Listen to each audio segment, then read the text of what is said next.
Well, my work has been on modern Iranian history.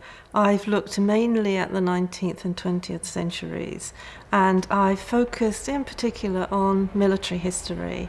But I've also looked specifically at the Rضاشاه period, the 1920s and 1930s, to look at state building, the role of the army, the development of nationalism, the reforms of the period, and the reaction to them.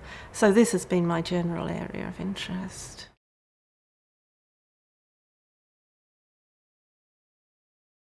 In the 18th century and earlier, the Shahs had relied on irregulars, on tribal levies, drawing troops from the armed and mobile nomadic populations who would engage in fighting for them, but they didn't constitute a standing army. After the defeats with Russia, the Shah realized that one of the most important things that they needed to do to defend themselves from attack from outside was to build a modern army. The only effective force that the Shah had by the end of the 19th century was the Cossack Brigade, the Iranian Cossack Brigade, which had been established by Russian officers brought from Russia specifically for this purpose. But even that wasn't terribly effective. So the Shah and the country entered the 20th century really with very little ability either to defend the country against external attack or to enforce the authority of the central government throughout the country. And the constitutionalists, during the constitutional revolution, put forward programs for renewing and reinvigorating this state-building agenda. In 1911, the Russians, who had always been hostile to the constitutional movement, issued an ultimatum and actually sent their own army into northern Iran, which ended in the Majlis closing. Although the Majlis was suppressed, some of the gains of the constitutional revolution continued to be important. So there were new elections in 1914 and the election of a new Majlis. And so during that very difficult period of the First World War, there was in fact some functioning of constitutionalist institutions.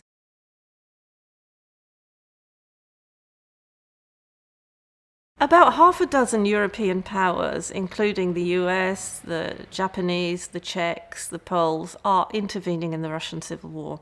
The British in particular are trying to do everything they can to bolster the White armies. Churchill in London is especially extremely hostile to Bolshevism. So it becomes a kind of Churchillian crusade to try to intervene in terms of supporting the white cause. The result of this is that British troops are stationed in northern Iran, and northern Iran is used as a base for this British intervention. So Ironside imagined that when he and his British forces were withdrawn, the Bolsheviks would simply move southwards and take control of at least northern Iran and Tehran. So what Ironside wanted to do was to put in place a political arrangement that would give the Iranian government the possibility of standing up to a Bolshevik invasion from the north. And in order to do this, he thought he would have to find suitable figures in the Iranian military forces who would have the strength to do that. And the person he found was Rضاشاه, who was then an officer in the Cossack Brigade. And Ironside seemed to have identified him as someone who would be able to carry out a coup and provide security for an Iranian government which would be able to stand up to a possible invasion from the north. General Ironside gets in touch with Rضاشاه and begins to put together the elements which finally carry out the coup in February of 1921.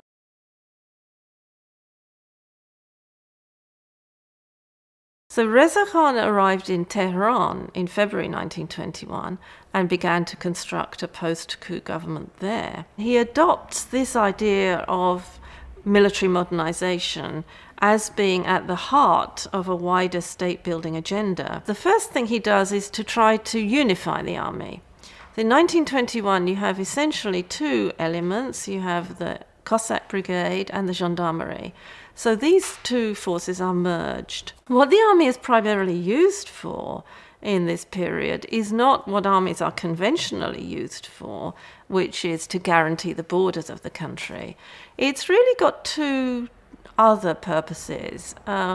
One is to establish the authority of the central government throughout the country. The second is to be used as a kind of state-building mechanism, because it's through conscription that the Shah hopes to inculcate in the population a sense of national identity.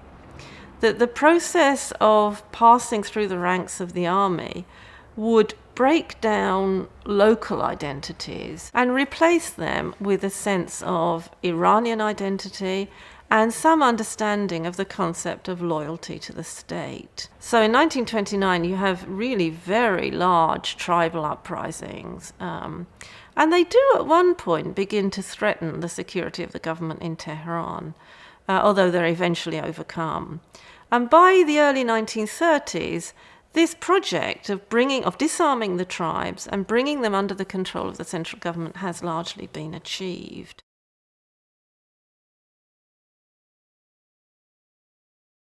Between 1939 and 1941, Iran's goal is to keep itself neutral. Iran had been neutral during the First World War, and I think it appeared to be the safest course to Rضاشاه. His regime was shaky, and the consequences of Iran being involved in any military conflict were very uncertain.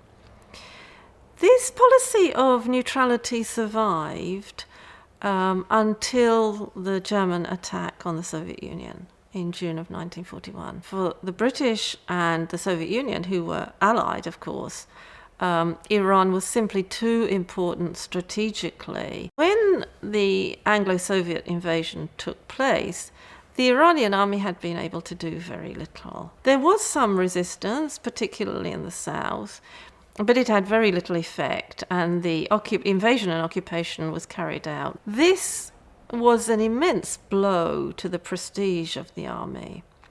And not only that, but the army physically disintegrated. There were massive desertions among both the rank and file and the officer corps. A lot of the army's weaponry was sold to the tribes. Britain and the Soviet Union didn't believe that the Shah could deliver political security for them in the context of the needs of the Second World War. What they opted for in the end was the abdication of Rضاشاه and his replacement by his son, Mohammad Rضاشاه.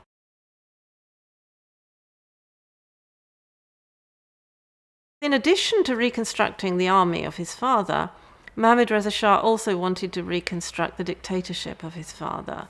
So you have the Shah try to appropriate to himself all sorts of political prerogatives at the expense of the Majlis, of the parliament, pushing for more money for the army, more troops, and the Allies trying to control and resist this.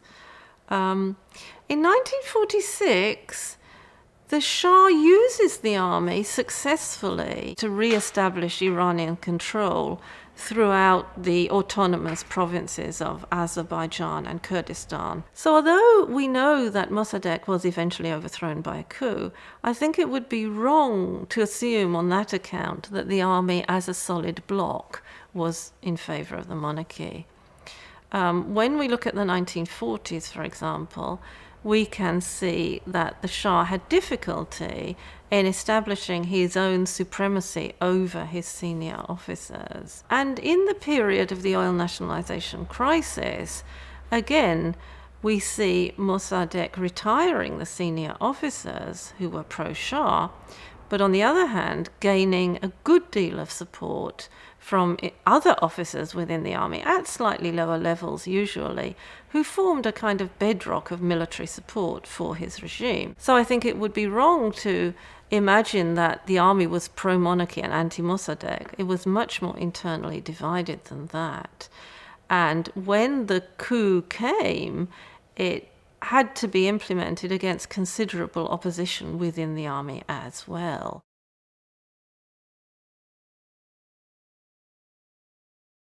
It's really with the 1960s that, again, Iran begins to project itself as a regional power. And especially in the 1970s, when the Shah has so much money at his disposal. We have also the British withdrawal from the Gulf. So from 1971 onwards, there is the creation of a political vacuum in the Gulf, which at that time Iran aspires to fill, and this does cause disquiet in other countries. In Iraq, for example, where there are a number of problems, political problems, to do with boundaries, with the waterway, the Shatt al-Arab, and to do with the political and military activities of the Kurds in both countries. At the same time, for the West, particularly for the Americans, the Shah's military capability is seen as an asset, because the Americans are facing a number of regional challenges. And after the Nixon doctrine is enunciated, they allow the Shah to acquire any technology he wants, short of nuclear weapons.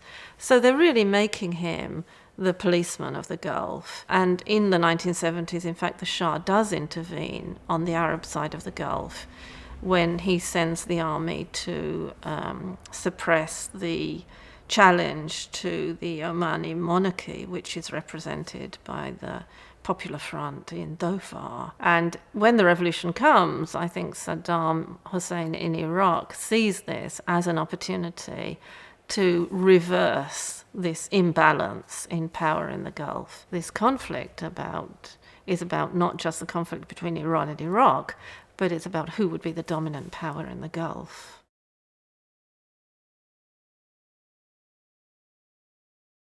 The Iranian army had difficulty in finding personnel who were capable of operating the very sophisticated equipment that it was purchasing from abroad. One of the solutions that it found to this was to create a level of personnel who were not officers, they were non-commissioned officers, but they were relatively well-trained technically.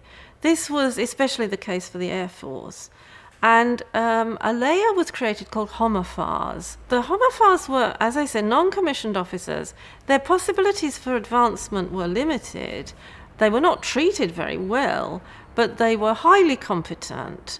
And this element became politicized more than any other element. So when the revolutionary movement began, although the conscript rank and file tended simply either to desert or to fraternize, the Homafars, being very much more politicized, took a much more active role. When the crisis really came in early 1979, the Homafars were key, because it was they who led the attacks on barracks, which resulted in the distribution of arms to the population.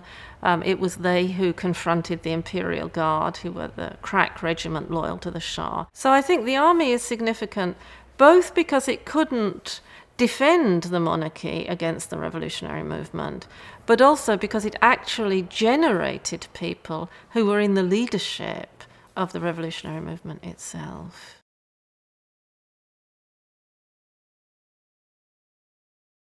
One of the tasks which presents itself as most urgent is to keep Iran together as a single country. And as a consequence of the dynamic of the revolutionary movement, autonomous movements have seized considerable amounts of power in the peripheral provinces of Iran, particularly among the Kurds and again among the Turkomans in the north. So Khomeini needs an army because he needs to bring these countries back under the control of the central government. You also have, in 1980, episodes where it appears that elements within the army are conspiring to try to foment a coup. So there is a real challenge to the Islamic Republic within the army. In order to counter any possible political unreliability from the army, the Islamic Republic establishes the Revolutionary Guards, the Pasdaran, who are a different kind of organisation. Their task is to make sure that the army does its job properly in professional terms, and also that it doesn't develop ambitions of a political kind. Perhaps the principal motive for Iraq launching the invasion was because they thought revolutionary Iran was weak and would not be able to put up significant military resistance. In fact, it worked the opposite way, so that all the ardour of the revolutionary movement was channeled into the war effort, and it became very much a patriotic duty and was taken up by the population. Whatever they thought about the new Islamic Republic, the patriotic duty to defend the country struck a very deep chord among the population, and the army was able to draw on that very substantially.